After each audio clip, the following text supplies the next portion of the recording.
June 20th of 2019, emergency services receive a call from a worried dad. Yeah, I'd like to get, if possible, have a wellness check done on my daughter. I've been trying to get a hold of her all week. I was just wondering if I could have somebody maybe go by her house and check on her. The last they heard from her was a simple text message. Landed. Love you, Mama. Just ordinary words that meant everything was fine. Except it wasn't. That message from Mackenzie Lueck to her mother would be the last trace of her before she vanished in Salt Lake City Park at 3 a.m. What happened in the hours that followed would shock a nation. Before we continue, this video contains descriptions of violence and murder that some viewers may find disturbing. This case involves real people and real tragedy. The details are presented with respect for Mackenzie and her loved ones. Viewer discretion is advised. In the summer of 2019, Salt Lake City was known for its mountain views, vibrant community, and the University of Utah campus bustling with students pursuing their dreams. Among them was Mackenzie Lueck. At 23 years old, Mackenzie was in the prime of her life. A kinesiology major with aspirations of becoming a nurse, she balanced her rigorous studies with an active social life as a member of Alpha Chi Omega sorority. Friends described her as confident, outgoing, and always ready with a smile. She loved animals and volunteered at local hospitals, already preparing for the healthcare career she envisioned for herself. Born and raised in El Segundo, California, Mackenzie had made Utah her second home. She was close with her family, calling her mother regularly and maintaining strong ties despite the distance. Her Instagram account showed a young woman enjoying college life, hiking in Utah's scenic landscapes, celebrating with friends, and documenting her journey through nursing school. But on June 17, 2019, everything changed. What began as a routine return trip from her grandmother's funeral in California would spiral into one of the most shocking crimes in recent Salt Lake City history. The case would unfold over an agonizing 11-day period, from her mysterious disappearance to the devastating discovery in Logan Canyon. Mackenzie Lueck was born on January 17, 1996, in El Segundo, California, a small beach community near Los Angeles. Growing up in the sunshine of Southern California, she developed an early love for the outdoors, animals, and active pursuits that would shape her interests throughout her life. Her childhood home in El Segundo was where Mackenzie formed the foundation of who she would become. Friends from her early years described her as bright and sociable, someone who made connections easily and maintained them with loyalty. She attended El Segundo High School, where she was a cheerleader, an activity that showcased her natural enthusiasm and team spirit. Those who knew Mackenzie during these formative years noted her compassion, particularly toward animals. She volunteered at local animal shelters and dreamed of one day working in a field where she could help others. This calling towards service would eventually lead her to nursing. After graduating from high school in 2014, Mackenzie made the decision to attend the University of Utah in Salt Lake City. The move represented her independent spirit, choosing to venture away from home to a new state where she could forge her own path. Her parents, Greg and Diana Lueck, supported her decision while maintaining the close relationship that had defined their family. At Utah, Mackenzie declared her major in kinesiology, the study of human movement, with plans to pursue nursing. Classmates remembered her as focused and determined in her studies, approaching her coursework with the same dedication she brought to everything in her life. Beyond academics, Mackenzie embraced college life fully. In 2017, she joined Alpha Chi Omega sorority, finding a second family among her sisters. Ashley Fine, one of her sorority sisters who would later become instrumental in raising awareness about her disappearance, described Mackenzie as outgoing, loving, and always there for you. Kennedy Stoner, another close friend from her sorority, shared similar sentiments. She was the kind of person who would reach out if she knew you were having a bad day. She remembered details about your life and followed up. That's just who Kenzie was. By the spring of 2019, Mackenzie was thriving at the University of Utah. At 23, she was approaching her senior year, looking forward to completing her degree and beginning her career in nursing. She had built a rich life in Salt Lake City, a strong academic foundation, a circle of close friends, and involvement in community activities. Those who knew her described a young woman with purpose and direction, someone who approached life with enthusiasm and genuine warmth. She was, by all accounts, exactly where she wanted to be, until an unexpected family event would bring her back to California temporarily in June 2019, setting in motion the chain of events that would lead to her disappearance. In early June 2019, Mackenzie Lueck received the kind of news that pulls anyone away from their regular routine. Her grandmother had passed away. Despite being in the middle of her summer studies at the University of Utah, Mackenzie immediately made arrangements to return to California for the funeral. Family had always been a priority for her. On June 10, 2019, Mackenzie flew from Salt Lake City to El Segundo, California. The days that followed were filled with the solemn activities that accompany loss: funeral preparations, family gatherings, and the collective mourning process. Throughout this difficult time, Mackenzie provided support to her parents, Greg and Diana, and other family members. Even in grief, those around her noted her strength and compassion. After spending a week with her family, Mackenzie prepared to return to Salt Lake City. She had commitments to keep: summer classes, her part-time job, and the life she had built in Utah. On Sunday, June 16, 2019, Mackenzie said goodbye to her family, not knowing it would be for the last time. Her return flight to Salt Lake City was scheduled for late evening. According to airline records, Mackenzie boarded Delta Airlines Flight 1313 at Los Angeles International Airport. The flight departed on time at 10 p.m. Pacific Time, beginning the approximately 2-hour journey to Salt Lake City International Airport. The plane touched down at Salt Lake City International Airport at 1:13 a.m. Mountain Time, now Monday, June 17, 2019. Airport security cameras captured Mackenzie's movements through the terminal. The footage, which would later become crucial evidence, showed her wearing a white hooded sweatshirt and black pants. She rolled her carry-on luggage behind her as she made her way through the airport, her appearance giving no indication of what was to come. This ordinary airport scene, a tired traveler returning from a trip, would later be scrutinized by investigators and broadcast across news channels nationwide. After collecting her luggage, Mackenzie took out her phone. At 1:35 a.m., she texted her mother, "Landed. Love you, Mama." Phone records would later show that Mackenzie then ordered a Lyft. The rideshare application matched her with a driver who arrived at the airport pickup zone shortly thereafter. According to statements later provided to police, the driver picked up Mackenzie at approximately 2 a.m. During the ride, nothing seemed unusual. The driver later reported that Mackenzie appeared calm and did not seem distressed. She wasn't particularly talkative during the journey, not surprising given the late hour and the fact that she had just returned from a funeral. What was unusual, however, was her destination. Instead of directing the driver to her apartment near campus, Mackenzie requested to be taken to Hatch Park in North Salt Lake, about 20 minutes from the airport. This municipal park, located in a residential area, would seem an unusual destination for anyone at 3 a.m., let alone a young woman returning from a trip. The Lyft driver arrived at Hatch Park at approximately 2:59 a.m. Security footage from nearby homes and businesses would later confirm the timing. The park was dark and empty at that hour, except for one vehicle that appeared to be waiting in the parking lot. According to the driver's statement to police, Mackenzie collected her luggage and approached another vehicle in the parking lot.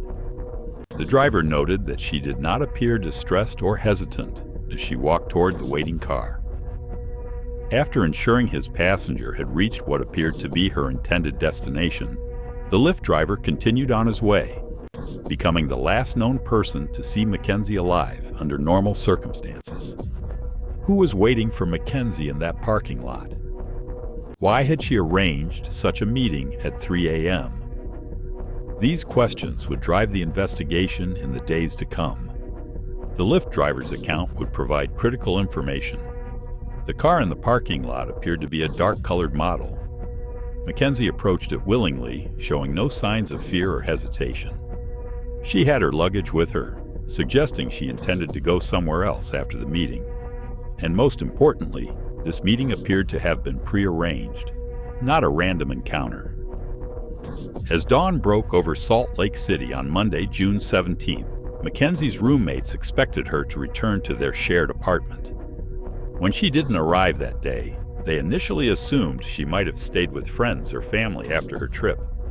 It wasn't until she missed scheduled activities and failed to respond to messages that concern began to grow.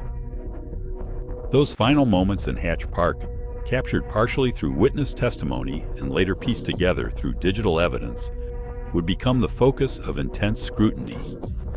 The ordinary actions of arranging a ride, sending a text, and meeting someone would take on extraordinary significance as the last known movements of Mackenzie Lueck. As Monday slowly turned into Tuesday, June 18th, Mackenzie's absence began to register with those closest to her. Her roommates, who initially weren't alarmed when she didn't return home immediately after her flight, started to wonder about her whereabouts.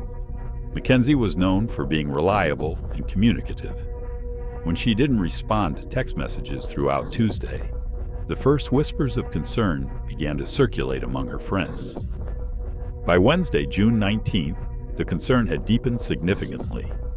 Mackenzie had now missed several days of classes at the University of Utah, unusual for a student known for her dedication to her studies.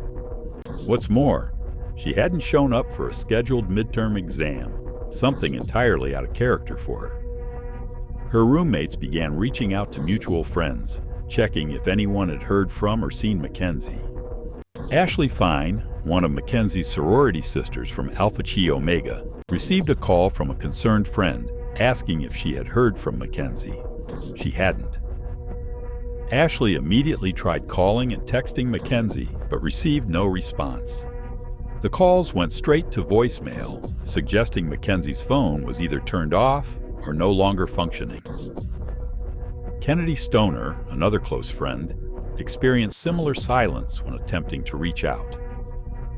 As the sorority sisters compared notes, they realized no one in their circle had heard from Mackenzie since before her return flight to Salt Lake City. By Thursday, June 20th, the alarm bells were ringing loudly. 3 days of silence from someone as communicative as Mackenzie was unprecedented. Her friends contacted Mackenzie's parents in California, who confirmed they hadn't heard from their daughter since her brief text message upon landing early Monday morning. That same day, Mackenzie's father, Greg Lueck, contacted the Salt Lake City Police Department to file a missing person report. Given that Mackenzie was an adult who had seemingly disappeared without immediate signs of foul play, the initial police response followed standard protocols. They began by checking hospitals and jails, routine first steps when an adult goes missing, but found no trace of Mackenzie.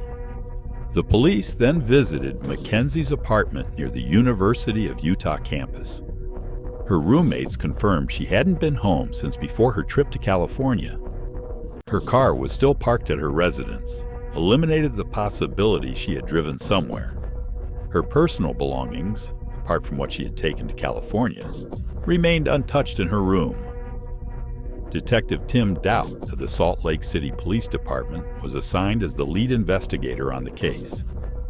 In his initial assessment, he acknowledged the concerning circumstances, but noted there was no immediate evidence of foul play.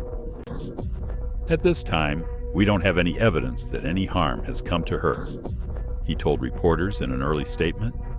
That's why we're still treating this as a missing person investigation. While police began their formal investigation, Mackenzie's friends launched their own efforts to find her. Ashley Fine, Kennedy Stoner, and other sorority sisters organized a grassroots search campaign. They created missing person flyers featuring Mackenzie's photo, description, and contact information for the police. Together, they canvassed Salt Lake City, distributing flyers in neighborhoods, businesses, and public spaces. The friends also leveraged social media, creating the hashtag #Find Mackenzie Lueck to spread awareness. Posts about Mackenzie's disappearance quickly gained traction, first locally in Utah and then nationally as media outlets began picking up the story. Ashley Fine appeared in several local news interviews, pleading for information about her friend's whereabouts. "She's not someone that would go off the grid," Ashley told reporters, her voice breaking with emotion. "She's a very dedicated student. She's a dedicated friend. She would not just leave. She has a family that cares about her." Kennedy Stoner echoed these sentiments in her own media appearances. "This is not like her. She would not just disappear without telling anybody." As the search intensified, police investigators began digging deeper into Mackenzie's digital footprint. They obtained records from her cell phone provider, tracking the last known location of her device. These records would prove crucial to the investigation, showing that her phone had pinged near Hatch Park in North Salt Lake at around 3 a.m. on Monday, corroborating the Lyft driver's account. The Lyft driver who had transported Mackenzie from the airport to Hatch Park came forward immediately when contacted by police. He provided detailed information about the ride, including the exact time and location of the drop-off. He described Mackenzie's demeanor as calm and normal, with no signs of distress. Most significantly, he mentioned seeing her approach another vehicle in the park's parking lot, suggesting a pre-arranged meeting. Lyft as a company also cooperated fully with the investigation, providing trip data that confirmed Mackenzie had been picked up at the airport at 2:01 a.m. and dropped off at Hatch Park at 2:59 a.m. This timeline was consistent with airport security footage showing Mackenzie leaving the terminal shortly after landing. By Friday, June 21st, Detective Doubt held a press conference to update the public on the investigation. He confirmed that Mackenzie had been dropped off at Hatch Park by a Lyft driver and appeared to have willingly met someone there. At this time, there is no evidence that any harm has come to her, Doubt said. However, because of the circumstances of the case, we want to make sure that she is all right. Police also revealed they had been trying to contact Mackenzie through various means, but had received no response. Her phone appeared to be turned off, and there had been no activity on her social media accounts or financial records since her disappearance. The weekend of June 22nd to 23rd saw the search efforts expand. Mackenzie's friends organized search parties that combed through areas around Hatch Park and other locations in Salt Lake City. Volunteers distributed thousands of flyers. Local businesses displayed Mackenzie's photo, and the University of Utah community rallied to spread awareness. Meanwhile, police investigators continued their methodical work behind the scenes. They interviewed Mackenzie's friends, classmates, and acquaintances. They reviewed her phone records, text messages, and social media communications. They examined her computer and online accounts, looking for any clues about who she might have been meeting at Hatch Park. On Monday, June 24th, 1 week after Mackenzie's disappearance, Detective Doubt held another press conference. This time, he provided more specific details about the investigation, including a description of the vehicle Mackenzie had approached in the park, a dark-colored sedan. He also made a public appeal directly to Mackenzie. "Mackenzie, in the case you just want to be left alone, please let us know you're safe." This statement reflected the cautious approach police were taking. Without evidence of a crime, they had to consider the possibility that Mackenzie had chosen to disappear voluntarily. However, those who knew her best remained adamant this was not the case. "She would never do this to her family," Ashley Fine told reporters after the police press conference. She would never do this to her friends. Something is wrong, and we need to find her. The investigation into Mackenzie Lueck's disappearance entered its second week, and Salt Lake City police detectives intensified their examination of her digital footprint. In today's world, our electronic devices create a virtual map of our lives, where we go, who we communicate with, and what we search for online. For investigators, this digital trail would prove invaluable. Detectives obtained warrants for Mackenzie's phone records, social media accounts, and email communications. They meticulously reviewed text messages, call logs, app usage, and location data from the days and weeks leading up to her disappearance. This painstaking work revealed something significant. Mackenzie had been communicating with someone through her dating apps and text messages. The messages showed that Mackenzie had connected with a man named Ayoola Ajayi. Their conversations had begun on a dating app and eventually moved to text messages. The content of these exchanges suggested they had arranged to meet when she returned from California. The timing and location aligned perfectly with her mysterious late-night trip to Hatch Park. Investigators traced the phone number and online profiles to Ajayi, a 31-year-old tech worker living in Salt Lake City's Fair Park neighborhood. As they built a profile of this person of interest, several facts emerged about him. Ajayi worked as an information technology specialist for various companies in the Salt Lake City area. He had studied at Utah State University, but had not completed his degree. Online, he presented himself as an aspiring model and actor with professional headshots on various portfolio websites. Perhaps most intriguingly, Ajayi was a self-published author. In 2018, he had released a crime novel titled Forge Identity, which described the burning of a human body. This detail would later take on a chilling significance as the investigation progressed. With Ajayi identified as a person of interest, detectives needed to establish whether Mackenzie had actually met him the night she disappeared. Here, modern technology provided crucial evidence.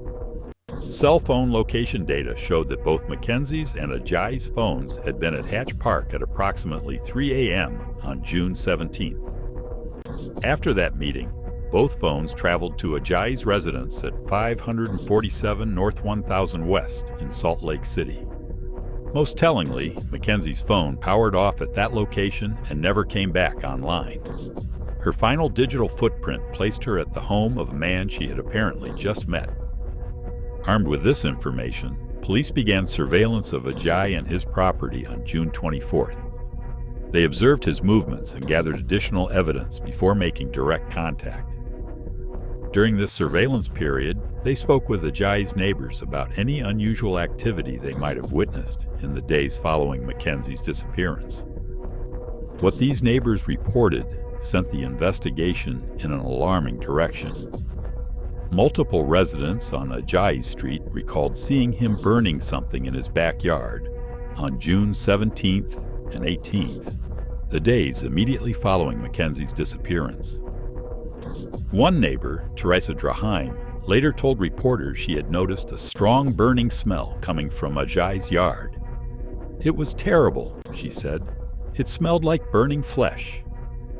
At the time, she had assumed it was a barbecue, though she found the timing odd, around 2 a.m. The smell of gas was outrageous. And I thought maybe I was in my bedroom and I smelled it through my window, and I thought maybe it was my motorhome. And so I came outside to make sure, and there's this smell in the air that was just almost rancid. It was just really disgusting. Another neighbor, Tom Chamomile, reported seeing Ajayi using gasoline to fuel a fire in a pit in his backyard. The fire was so large that it damaged a nearby fence and some foliage. Chamomile said Ajayi apologized for the smoke and mentioned he was burning landscaping materials. These witness accounts, combined with the digital evidence placing Mackenzie at Ajayi's home, prompted investigators to take the next step. On June 26th, 9 days after Mackenzie disappeared, they executed a search warrant at Ajayi's residence. The scene that unfolded at 547 North 1000 West that day would confirm investigators' worst fears. In the backyard, forensic technicians focused on the fire pit that neighbors had described. Using specialized techniques to recover evidence from burned materials, they made a devastating discovery: charred human tissue. Investigators also found several personal items that appeared to belong to Mackenzie, including a burned cell phone and remnants of personal effects. Inside the house, luminol testing, which detects traces of blood even after cleaning attempts, revealed evidence in multiple areas. Meanwhile, digital forensics experts examined Ajay's devices. His internet search history revealed queries about how to dispose of a body, how to destroy DNA evidence, and how fire affects human remains. These searches had been conducted in the hours after Mackenzie was last seen. The evidence from Ajay's home was sent to the state crime lab for expedited testing. Within 48 hours, DNA analysis confirmed what investigators feared. The human tissue recovered from the backyard fire pit matched Mackenzie Lueck's genetic profile. Further analysis of cell phone records revealed more details about Mackenzie and Ajay's communication. They had exchanged multiple messages in the days leading up to her return to Salt Lake City.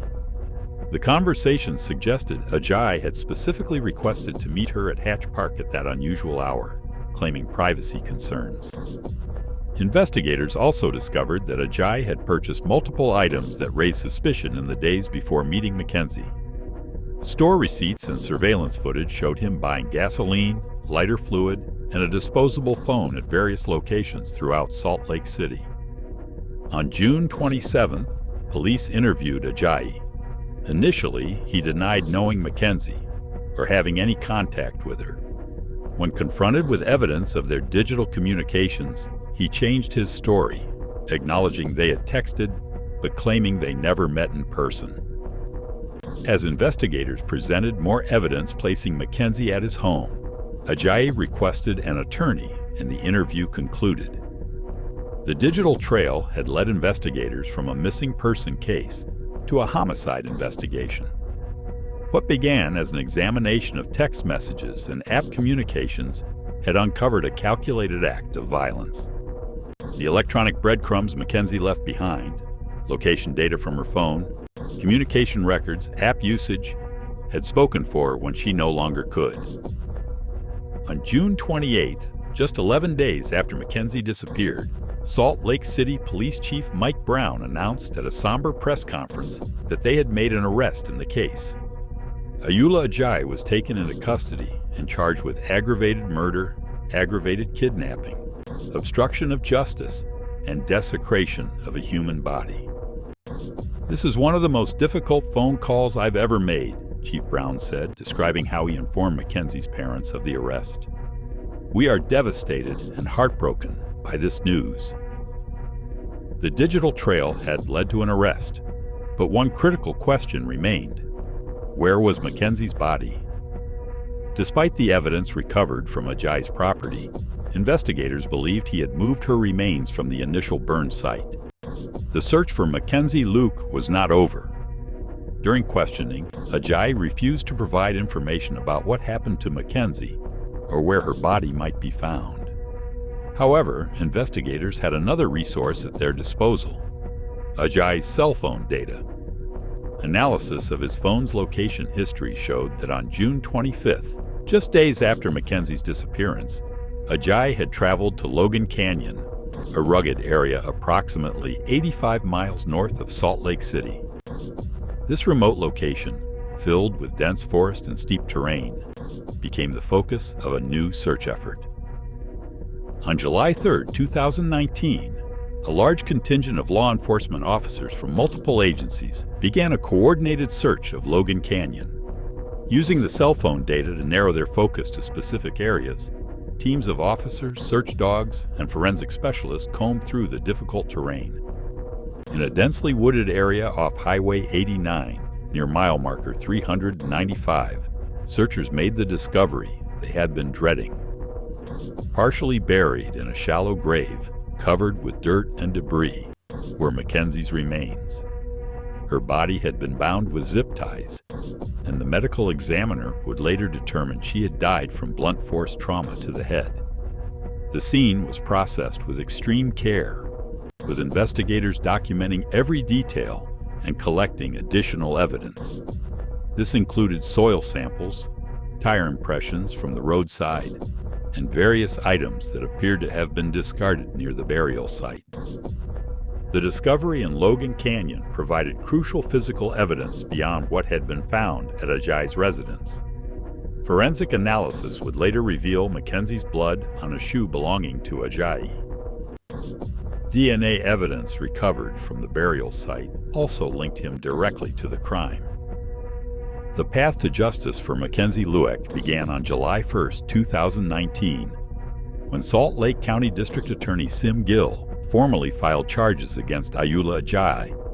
The severity of the allegations reflected the calculated nature of the crime: aggravated murder, a capital offense in Utah; aggravated kidnapping, a first-degree felony; obstruction of justice, and desecration of a human body. At the initial court appearance on July 15, 2019, Ajay appeared via video from the Salt Lake County Jail. Judge Vernice Treese read the charges while family members of Mackenzie watched from the courtroom gallery, their faces etched with grief. No bail was granted due to the gravity of the charges and Ajay's status as a flight risk with connections outside the United States.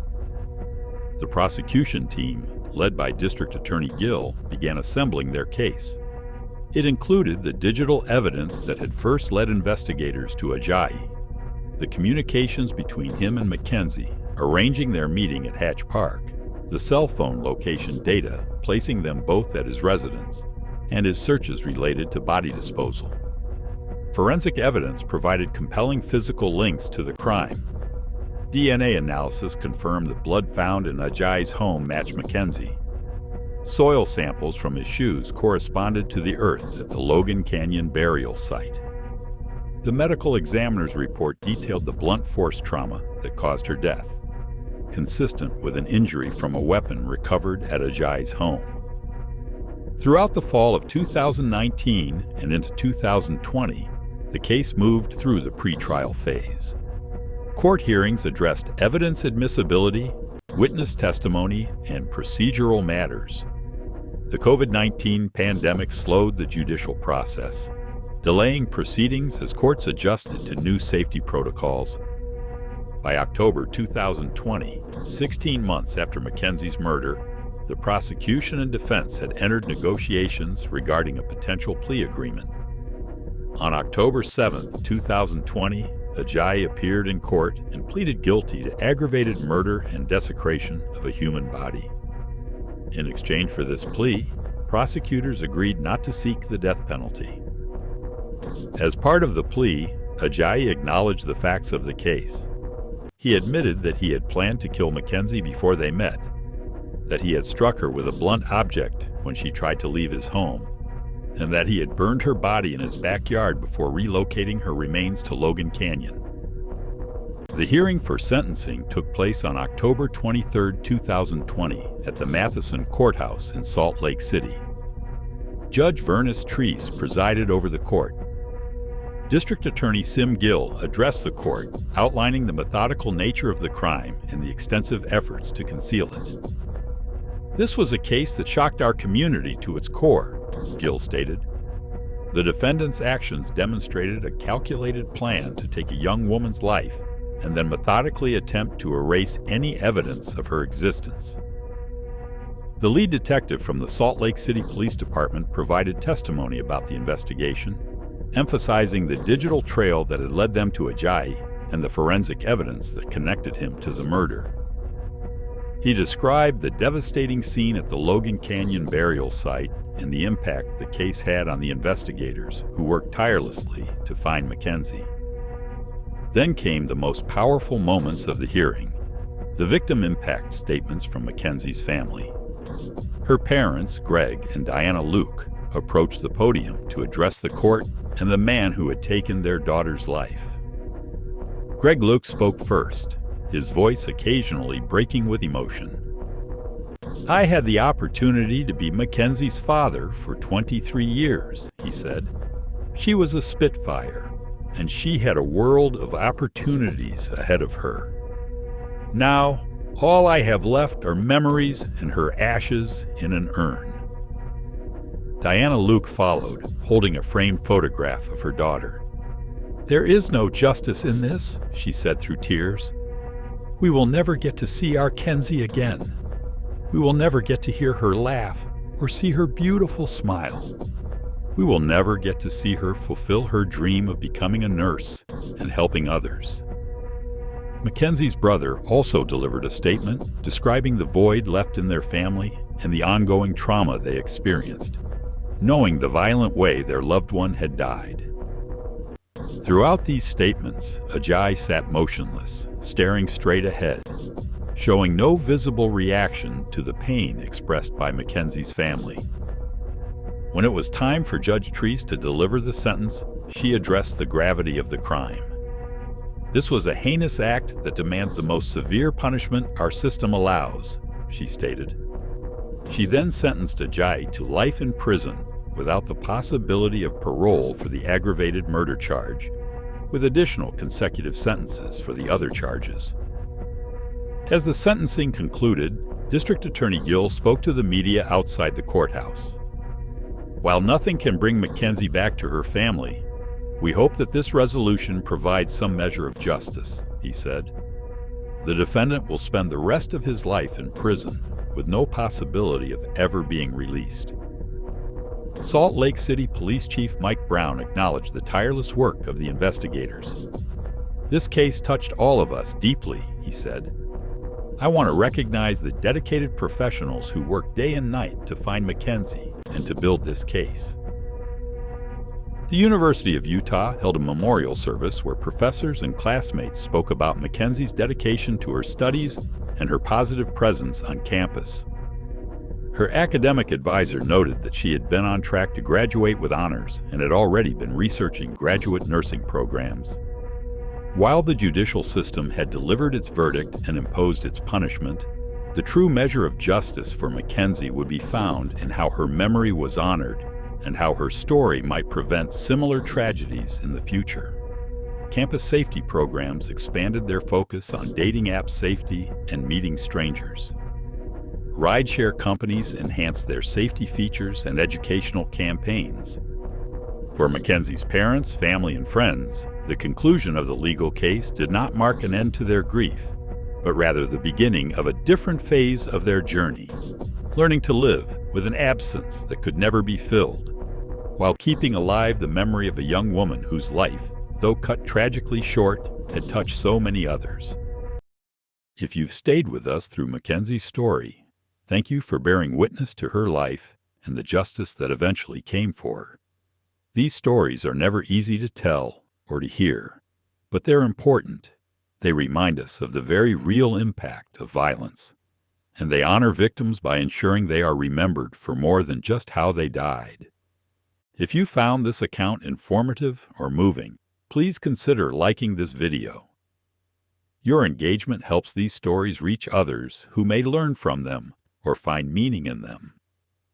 And if you'd like to see more documentaries that honor victims while examining the investigative process, please subscribe to our channel. In the comments, feel free to share your thoughts or reflections, but we ask that you do so respectfully, remembering that Mackenzie was a real person with a family that continues to grieve her loss. Thank you for joining us in remembering Mackenzie Lueck, daughter, friend, student, and a young woman whose life, though tragically cut short, made a positive impact on all who knew her.